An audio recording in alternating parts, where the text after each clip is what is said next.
Okay, so today magluluto tayo ng Chicken Macaroni Salad. Okay, yung Filipino style. So ngayon, nagpapakulo ako ng water.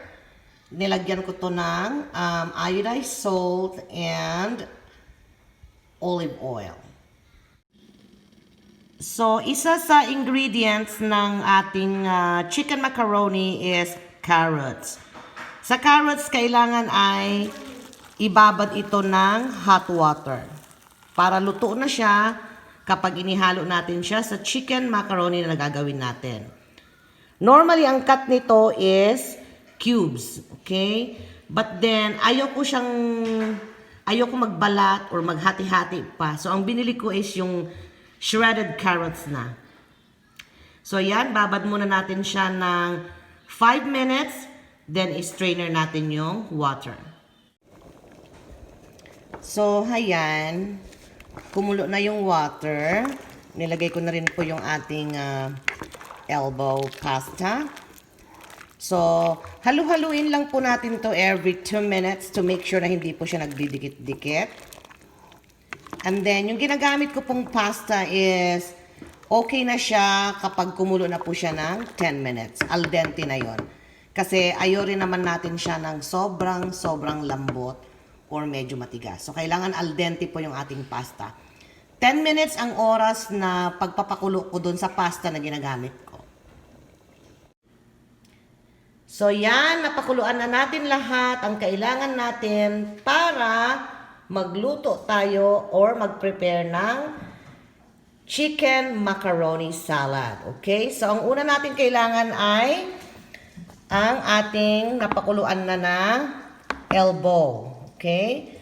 And then, mayonnaise, condensed milk, sweet pickles, raisins, all-purpose cream, pineapple chunks, celery, salt and pepper, white onion or sweet onion, diced or cube cheese, carrots. Yung carrots ko, like I said earlier, is shredded ang kinuha ko kasi ayoko nung mag-cubes. Tinatamad ako.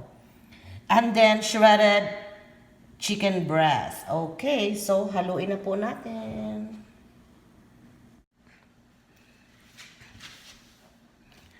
Alright, so ngayon, ang una nating ilalagay ay yung ating mayonnaise.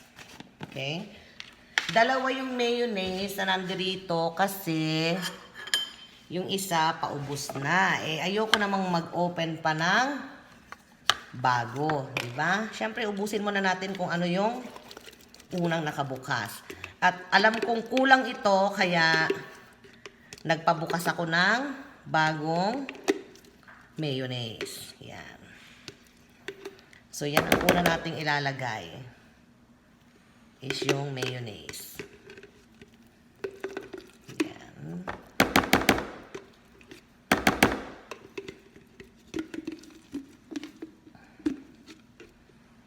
Okay. Kulang yan. Dadagdagan pa natin.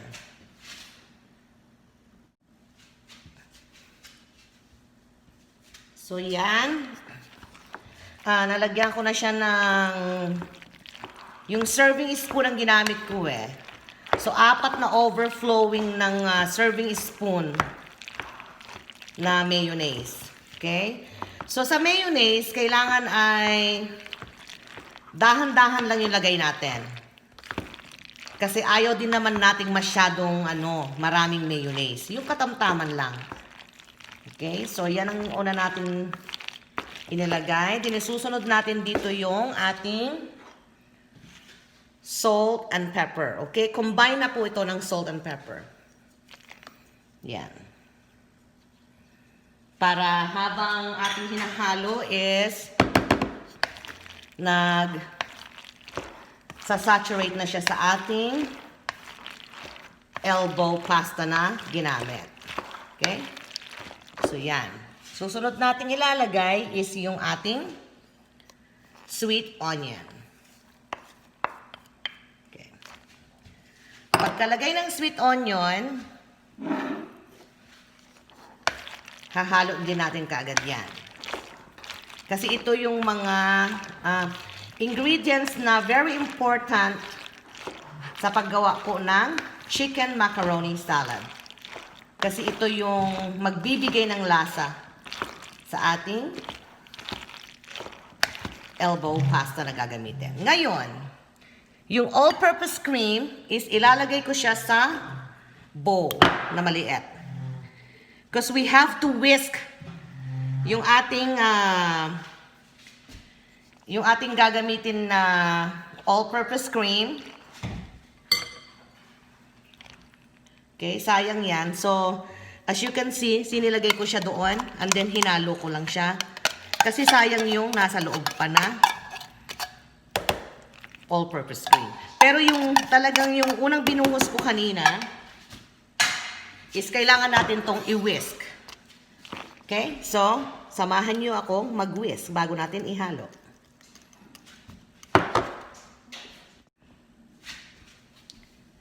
So, yan. Na-whisk na po natin ang ating all-purpose cream. So, lalagay na po natin ito sa ating pasta na gagamitin. Okay? So, yan. Sayang yan eh. So, yan lang ang technique, ano? Lalagay natin doon sa ating mga gagamitin na pampalasa para walang masaya. Okay, and then, hahaluin na naman natin ito. So, this is just continuous talaga. Stir lang natin lagi kada meron tayong ihahalo. Okay? Para evenly yung pong ating pagkakadistribute ng mga sangkap niya. Then, ang susunod natin ilalagay is yung chicken. Shredded chicken po, okay? Ang aking may recommend is chicken breast. Kasi yun talaga ang ginagamit. Yung white meat ng ating chicken. Okay, so yan. Saka natin ihahalo. Dahan-dahan. Okay? Now, ang susunod nating ilalagay ay yung ating sweet relish. Okay? Yung isang maliit lang na bote ang ginagamit ko pag naglalagay ako ng ganito. Ito kasi yung yung mga halo na mag-aalis nung lansa ng chicken. Kasi kahit na kahit na po nalagyan na natin ng asin and pepper pag pinakulo natin yung chicken breast, meron po pa rin talagang amoy. Okay? Pagkalagay natin nun, isusunod na po natin yung ating pineapple chunks. Okay? Yan. Then, halo ulit. Dahan-dahan lang po sa paghalo. Kailangan 2 sandok sa gilid. Then, itutusok sa gitna. Then, pag ganun ang halo. Okay po? Para hindi po madurog at evenly po yung pagkakahalo ng ating ginagawang chicken macaroni. Okay? And then, ang susunod po natin ilalagay ay ang ating shredded carrots. Yan. Then, susunod ang ating celery. Yan. Tig-isang mangkok po yan. Yung regular na mangkok. Okay? Kasi medyo marami yung ginawa ko dahil since hindi naman tayo makapag party para sa ating Thanksgiving dito sa US, ay maglalagay na lang po tayo ng ating chicken macaroni sa bowl at kung ano pang maihahanda namin bukas para pipick upin na lang ng aming mga friends. At magdi-deliver din po ako sa aking mga neighbors dito. Okay, haluin lang po muna natin. Yan. So ngayon, ang ating isusunod na ilalagay ay ang ating diced na queso. Yan. Alisin na natin to. Palitan natin. Yan. Para parehong malaki yung aking gamit. Okay. So, yan. Halo-halo lang po, okay? Palaging ganyan pong style, okay? Sa ilalim po yung dukot ng ating sandok. Then, lalagyan din po natin ito ng, yan. Hindi ako masyadong mahilig sa raisins. So, konti lang po yung ilalagay nating raisins. Yan. As in, yung pinakamaliit lang po na box yan. Kasi kumbaga pampatamis lang po yan eh. Yan. Haluin na naman natin. Para maihalo yung ating raisins and yung ating diced na cheese. Yan. Napakasarap na. Okay. Ang huli po natin ilalagay ay yung ating condensed milk. Yan. Yan. Halo natin yan. Yung size po ng condensed milk is yung regular size lang po ito. Yan. Halo natin. Ito yan ang pinakahuli. Okay. At titikman natin mamaya kung ito ba ay kailangan pang dagdagan ng mayonnaise. Tulad ng sabi ko kanina, sa unang-una, hinay-hinay lang po sa mayonnaise, okay? Kasi yung mayonnaise, pwede natin po yung dagdagan. Yan. So, sayang yung dumikit doon sa kutsara. Yan. Alright, so, we're just gonna go on, stir the chicken macaroni salad. Alright guys, so ayan, nahalo na natin ng maigi ang ating chicken macaroni salad.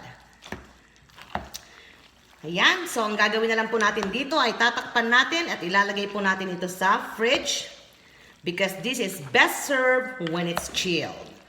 Okay? So thank you for watching and continue to be kind and be an inspiration. And happy holidays! God bless!